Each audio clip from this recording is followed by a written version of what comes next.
Hi. Have you ever thought about the term leap of faith? I feel it's more singular in nature than applying to a certain human being.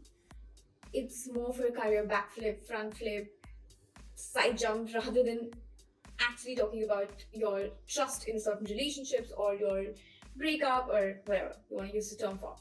It's jumping to the uncertainty for something that you choose as your introduction 90% of the times that you meet someone. So you're always either a lawyer, a painter, or a dancer, rather than a loyal husband, a great wife, or a golden hearted human being at best.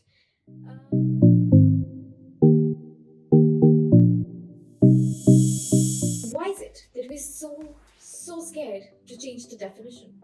Why is it that any minute change in this particular definition of our introduction is so scary to us? Career transitions, the fear of failure, the lack of specialization, your passion overtaking your need for money, all of these are actually what therapists around the world are minting money for, not discounting your broken families and breakups. I have done this profile. Basically, what that means is that I am the norm that fits a lot of doors. As for most older generations, and I think current peer pressure kids, this is what their nightmares are made of. But for me, I've got more to thank it for.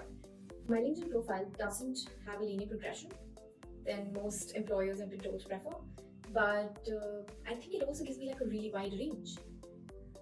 In my short career of 7 years, I think I've managed to be a strategy consultant, a marketer, a self-proclaimed PR expert, an entrepreneur, and most importantly, a creator.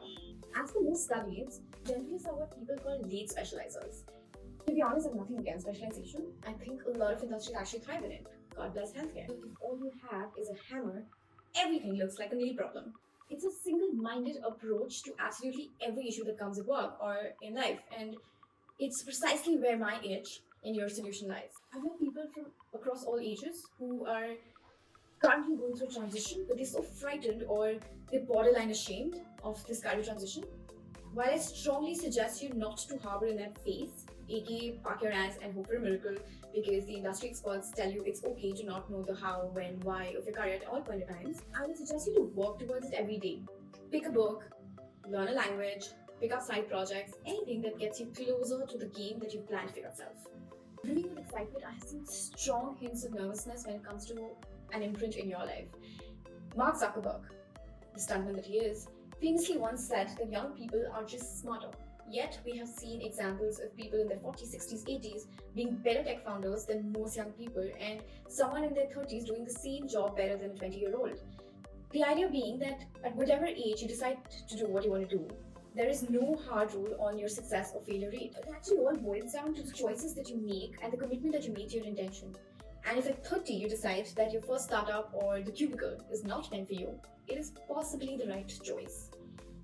When you're addressing mental health issues that come from something that defines a large part of your life, like career, it's important to know that there is a difference in feeling like a failure and actually being one. Just because you do not follow the conventional rules that come with being a time changer, it doesn't necessarily deem you as a failure. We have more in common than we think, and I think self-doubt is one of the most common things that lies in absolutely every person that I've ever met in my life. We all have it. Some cope with it, some really well, some take their own sweet time.